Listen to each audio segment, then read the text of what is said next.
Bonjour Mario. Alors, on avait, à la fin de la semaine passée, la fumée des incendies de l'Ouest canadien qui vraiment affectait notre ciel, mais c'est rendu en Europe. Hein? Écoute, c'est fabuleux à quel point... C'est fabuleux, mais c'est-à-dire c'est étonnant. La force du vent et de la nature qui fait en sorte... Et la quantité de fumée aussi, surtout ça la nous donne une quantité, idée. exactement, ça te montre à quel point, on se souvient, la semaine dernière, on disait même que Montréal était la ville la plus polluée au monde, plus polluée même que New Delhi en Inde, ce qui nous faisait d'ailleurs remettre en question cette affirmation, parce qu'on se disait, mon Dieu, pourquoi Montréal comme tel? Ce matin, on apprend d'ailleurs que le Québec se réchaufferait 2 fois plus vite que le reste de la planète. Ça encore. Écoute, je vais approfondir la question. J'ai fouillé un peu là-dessus ce matin, puis effectivement, on dit que c'est surtout que... c'est pas forcément que le Québec, mais c'est sûr que des régions nordiques comme le Québec sont plus sensibles aux effets des changements climatiques à cause de la fonte des glaces, à cause, entre autres, de l'amplification arctique avec l'effet du soleil sur la calotte glaciaire. Évidemment, les changements dans les courants marins. Tu sais, on a beaucoup parlé de l'effet du Gulf Stream, entre autres. Fait que tout ça fait en sorte qu'on est... Puis j'ai déjà fait, il y a plusieurs années, une série qui s'appelait Méchante météo, où ça prouvait vraiment que... Écoute, on avait une série, on avait fait comme 10 épisodes de 30 minutes avec des gens un peu partout dans les régions au Québec qui avaient subi les contre-coups des changements climatiques.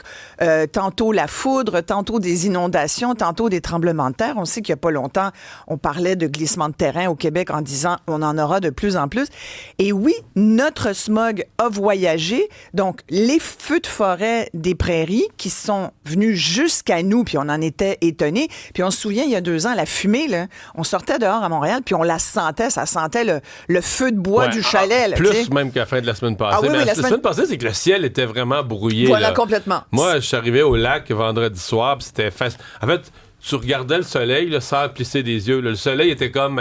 Tu voyais un point rouge, mais il était comme en arrière d'un nuage. Là, Complètement. C'était un peu inquiétant, je t'avoue, parce que moi, ça m'a beaucoup amené à réfléchir à l'avenir de cette planète et tout. Puis, j'essaye d'être une bonne citoyenne écologique, mais là, qu'est-ce que tu veux? Oui, puis ce qui est malheureux, puis il y a une grande campagne de la Sub-Feu en ce moment pour dire évitons les feux évitables. Ça a l'air qu'elle marche.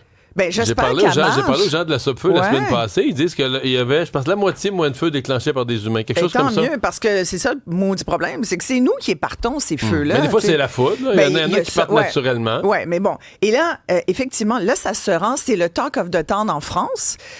Entre autres, en Europe et en particulier dans la région d'Annecy. Moi, mon conjoint est là en ce moment. Annecy, il est originaire de là, ce jeune m'abuse. Il vient effectivement de la Haute-Savoie, exactement. Donc, et là, il m'envoyait des photos. Puis je voulais les partager avec nos auditeurs et nos téléspectateurs, entre autres à Cube Télé. Alors là, ceux qui ont l'occasion de le faire, puis ceux qui nous écoutent à la radio dans leur voiture, là, vous pourrez réécouter. Donc là, c'est un avant-après que tu vas nous faire ça. Exactement. Alors ça, c'est les magnifiques montagnes de Haute-Savoie avec le lac d'Annecy, une vue du jardin de la maison avec les lavandes à l'avant-plan, écoute, puis les cyprès, c'est de toute beauté.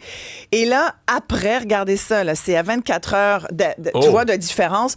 Le même lac, tu vois plus les montagnes. Tu vois plus les montagnes du tout. Et ça, c'est pas du brouillard, c'est pas de la brume, c'est vraiment la fumée. C'est vraiment la fumée. Wow. Et c'était il y a 1 heure environ. Là.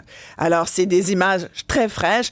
Et ça nous fait réfléchir parce que t'imagines, puis il me disait, écoute, c'est à 7000 km. En France, ça fait les nouvelles. J'ai vérifié, là. Partout en France, là, c'est comme le smog canadien, tu vois. Donc, tu te dis, c'est quand même inquiétant. Et là, il y a ce matin, entre autres, dans l'actualité, au-delà du fait que le Québec se réchauffe 2 fois plus vite que le reste de la planète, on nous dit en 2100, il y aura presque 2 mois, en tout cas les experts évaluent que si la tendance se maintient, c'est toujours ça, il y aura 2 mois de canicule à Montréal, en particulier 26 jours de canicule à Québec, ce qui est assez bouleversant parce qu'on sait que c'est relié à des enjeux de santé publique. Là. Il y a beaucoup de gens... Tu sais, la canicule, tu veux pas ça, là. En canicule, les gens meurent.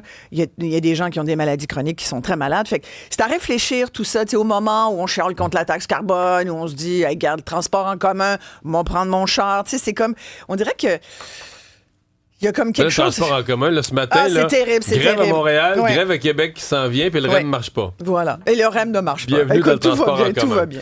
Mais tu veux me parler de violence conjugale? Parce qu'on a eu les chiffres cette semaine sur la criminalité à Montréal. Le crime contre la personne sont en augmentation significative, mais 1 sur 5, là, dans ce qu'on appelle les crimes sur la personne, 1 sur 5 est dans un couple. C'est sur la violence sur des femmes en général. Complètement. Ça, c'est des chiffres du SPVM. Et là, il y a des chiffres qui sont sortis de SOS Violence Conjugale. Qui vont dans le même sens. Hein. Écoute, les demandes d'aide, ils n'ont jamais vu ça, Mario. Il y a eu plus de 60 000 femmes au Québec dans la dernière année qui ont demandé de l'aide. Des fois, les enfants sont dans l'auto. Ils sont devant la porte, ils attendent. Puis la femme appelle, puis elle dit « Mon conjoint me bat, je suis juste plus capable de supporter ça. Pouvez-vous m'aider, s'il vous plaît? » Et 60 000. Plus de 60 000. Et là, c'est toutes les travailleuses sociales, les psychologues, toutes les intervenants qui travaillent pour aider les femmes en situation de violence conjugale le disent aujourd'hui. On est complètement désemparés.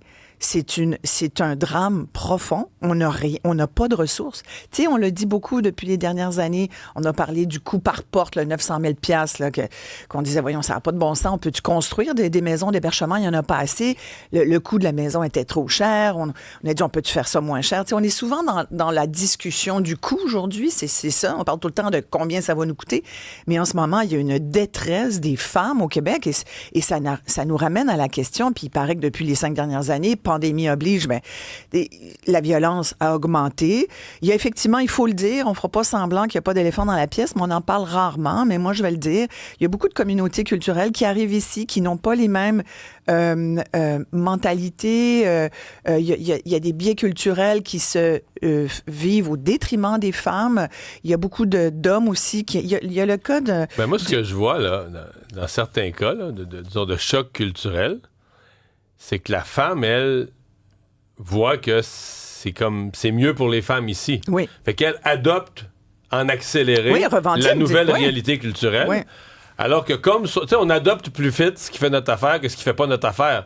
Donc l'homme, lui, ça fait pas son affaire. Ouais. Donc lui, il adopte pas la réalité culturelle, ou moins vite, ou pas du tout. Non, mais c'est sûr que les gens qui viennent dans des pays où la charia est à court, si t'arrives ici, tu pognes 2 minutes, on s'entend, parce que ici, c'est pas comme ça que ça marche et on veut certainement pas que ça marche comme ça.